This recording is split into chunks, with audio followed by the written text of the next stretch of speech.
Your daily choices are creating ripple effects that will influence 3 generations after you. Yet most business leaders operate with a quarterly horizon. While everyone talks about long-term vision, only 6% of executives make decisions with genuine, multi-generational impact in mind. What would change your leadership today if you could truly believe your choices would echo for 75 years? The business landscape is littered with short-term successes that become long-term catastrophes because leaders optimized for immediate results. Harvard research shows companies that balance quarterly performance with genuine legacy think and outperform market averages by almost 160% over 15 years. How would your decision-making change if you visualized your great-grandchildren living with the consequences? This short-term optimization creates an average gap of $3.4 million for mid-sized companies over a decade, with exponentially larger impacts for subsequent generations. Beyond financial metrics, it fundamentally limits your organization's potential to impact and diminish the legacy you're unconsciously creating. By extending your decision horizon beyond the conventional business timeframes, you unlock strategic advantages most competitors can't even conceptualize. I came to this realization very quickly when I was cleaning out my mother's house.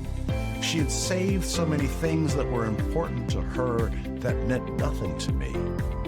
She had told me stories about my grandfathers and my great-grandfathers, but I did not know what they looked like. And the pictures that came up, the faces that stared at me, the faces that looked in my eyes and said, I am someone who is related to you, but you know nothing about me.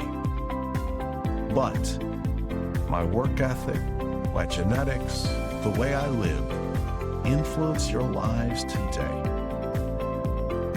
So, in business terms, the genetics we create, the things we emphasize, the things we focus on, become the legacy, become the stories, become the ideas that the generations pass down from one to another. And if those are not thought about, we have a tendency to get off track, so focused looking right where we're walking that we kind of missed the whole thing. When I was first learning to drive, I kept trying to see right in front of the car.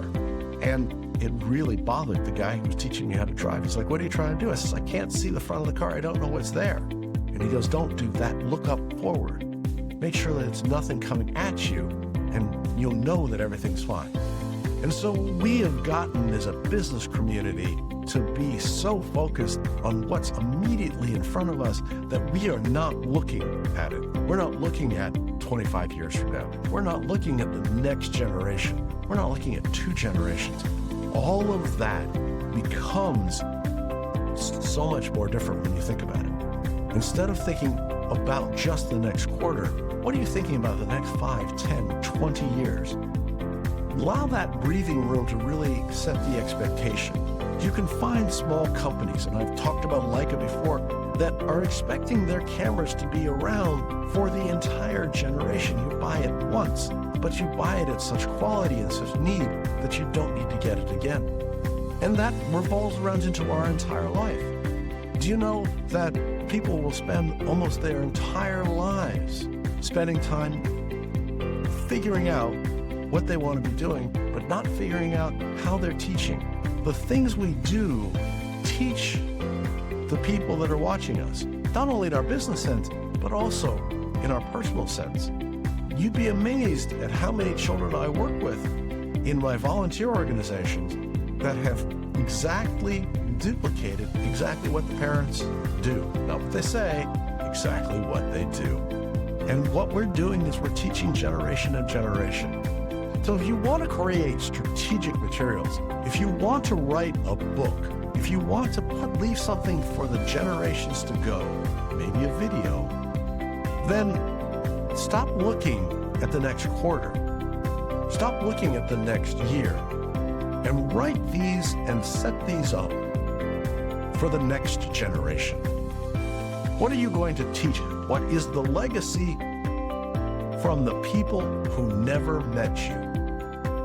Now, I can tell you the legacy from my great-grandparents, which I never met, was a strategic understanding of hard work, a believing in old traditions and the carrying on of those old traditions.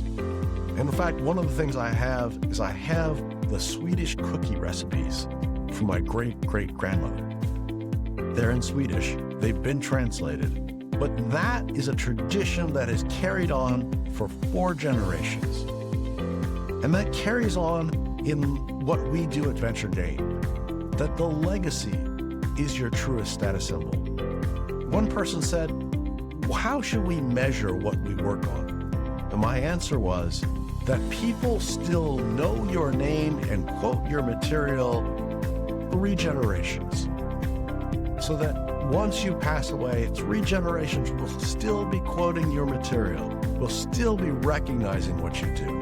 And we can talk about the Ovids of the world and the Picassos of the world who will still be remembered. Or we can talk about the Zig Ziglars of the world, whose knowledge and understanding will pass on over and over again because it is of that quality. And if we were to strive for that kind of quality, if we were to strive for that kind of legacy and expand our view of not just one generation, but what are we making, building, and creating for the next generation? Maybe it's a video so that my son can see what I've been thinking when he's ready to do it. In many ways, we set ourselves up for failure if we are focused too closely. Instead, we must be focused wider away in a broader term and a bigger understanding. In many ways, this is the status symbol, the legacy that we create. And let me ask a question. What legacy are you creating? What legacy are you setting up? Is it always rushed around and never having time? Or is it time that you understand that the people you work with, the team that you're on is important and that legacy is of great importance? Is it more that you're trying to get the next report out? Or is it because it becomes a wider and broader thing? In many ways, these are the fundamental questions we must ask of our lives and our work because they are the same. So what I'd like you to do is I'd like you to think about what you're creating for a legacy, for the next generation, in your work and in your home. Start looking at a broader time occasionally, because that will bring great insight, great information, and the ability for you to see a whole new world. So do me a favor, take a look. What are some of your favorite memories of legacies? What are the things that are brought in either business or home? Put them in the comments below, and let's continue this conversation. I look forward to talking to you. Thanks for tuning in to today's episode on the Strategy Session, where we take your business from stuck to unstoppable. Here's another video I think you'd enjoy. If you found these insights valuable, remember to hit the like button, subscribe to our channel, and ring the bell for notifications on our latest videos. Remember, you're not just marketing, you're making history with Venture Gain.